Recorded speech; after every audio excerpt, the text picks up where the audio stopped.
How's it going, everybody? You are here today with North Alabama Hiking. Today I'm at the Muscle Shoals TVA reservation. I'm on part of the Energy Trail. It's you can tell it's a little growed up, not used as much anymore, but it was a good spot to do this video and answer a question that I get a lot. And the question is what do you do in an emergency? What do you do if you get lost or something like that? How do you make it? And the answer to that is prepare. Have your preps, have your resources necessary in case something like that happens. Now I'm in an area that's not likely to happen. It's a safe spot to hike. But yesterday I was in the Bankhead National Forest where there's no cell phone reception and it's more secluded, and people have gotten lost in the Sipsey Wilderness in Bankhead Forest area. And I want to talk about two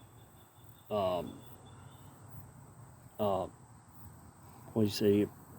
priorities that you want to have in case that happens. And I'm going to cover what I think is the top two anyway, which is shelter and then a way to purify water.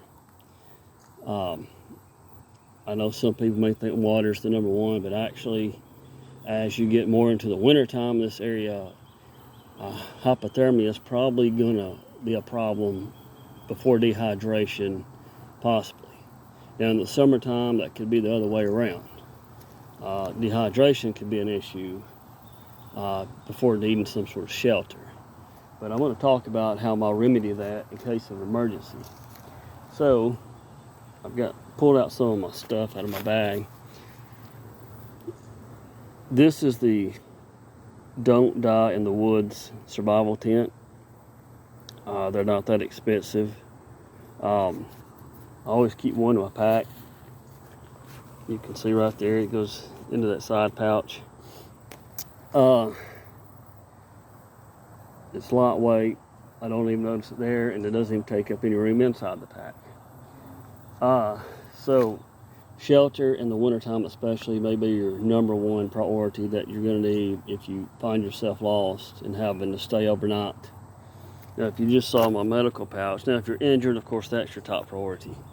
And in that pouch right here, I do have a tourniquet and some of the quick clot trauma pack gauze pads, and then I'll have your stuff, your average smaller injuries. But I'm not a doctor, so you guys can research that kind of stuff on your own, but I do keep that with me, and I keep it in that pouch so anybody can easily identify that that is a medical kit. So I'm going to move on to water purification. And here in the summertime in Alabama, if you get in a situation, if you run out of water, dehydration can be a problem pretty quickly. So being able to get drinking water and to get clean, safe drinking water is going to be a priority in a day hike emergency. And I'm going to tell you some of the stuff that I keep in my kit. So my favorite is the Sawyer mini filter, and this is the filter part, and it's part of a squeeze system. So there's this little bag that you unroll, you put the water in it, and you squeeze it through the filter. And the syringe thing is for cleaning the filter out if you've used it. So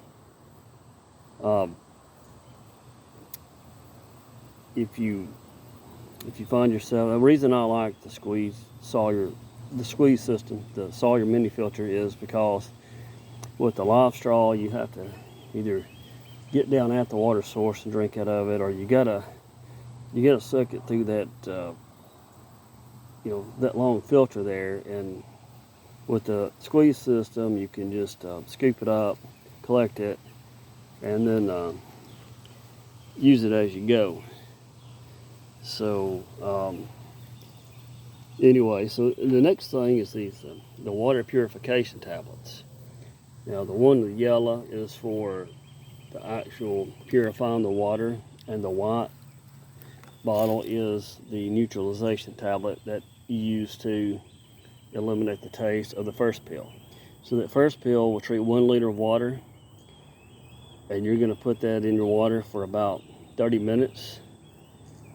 And after 30 minutes, you put in the neutralizing tablet, and wait 5 minutes, and your water is ready to drink.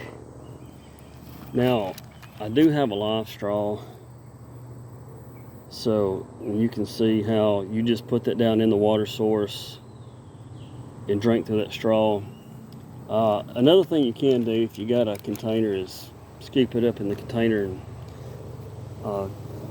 drink it out through there with that straw, but I don't like to do that. I like to use the Sawyer system.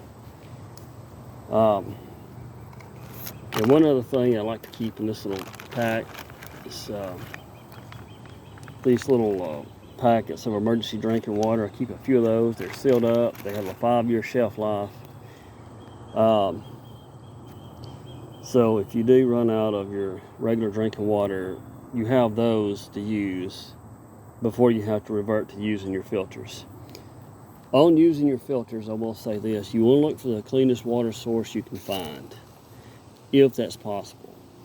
Now, here in North Alabama, there's plenty of water sources usually in a lot of these areas that you hike. But if you can find a clear running stream or creek, or the water looks fairly clear, that'd be your best option. You also might want to pre-filter the water before you run it through your water filters with, you can run it through like a shirt, or if you want to keep coffee filters in your backpack for that, you can use a coffee filter to pre-filter, and that'll get a lot of your thick sediments out before running it through your filtration system, so that'll help keep your water filters from clogging up as fast. Yeah, you want to find the cleanest water source that you can. If you can't, and looks like dehydration is going to be a problem, and you're going to need water soon, you can take those in a mud hole somewhere, and it will clean that drinking water. Now, it's best to keep a metal canteen cup with you, and if need be, start a fire. Not only filter your water, but also boil it, and you guarantee yourself some safe drinking water if you can boil it. But you may have a situation where if it's pouring down rain or you can't get a fire going, you're gonna want your water purification filters, and those will 99.9% of the time make the water safe to drink. It'll get rid of E. coli, salmonella, cryptosporidium, which is one of the main bacteria that can cause you problems if you're getting your water through a natural source like that. Because you do not want to be in a day hike emergency and a few hours later develop issues from drinking bad water, because then you made your situation worse. Well, if you invest in these filters here, you can eliminate that problem. So I may do some more videos about other tips, but to me, your main concerns if you get lost are going to be shelter and water. I do keep a lifeboat bar in here for food. Sealed up, those things have a 5-year shelf life, so they're great just to toss in the backpack. They're 2,400 calories, so you'd also have yourself some food for energy, because if you're having to camp out overnight and hike out the next day, you're going to need some food. You're going to need some energy. So anyway, just thought I would answer a common question I get and show you what I use for water filtration and shelter. So if you got any suggestions, comment below, and thanks for watching.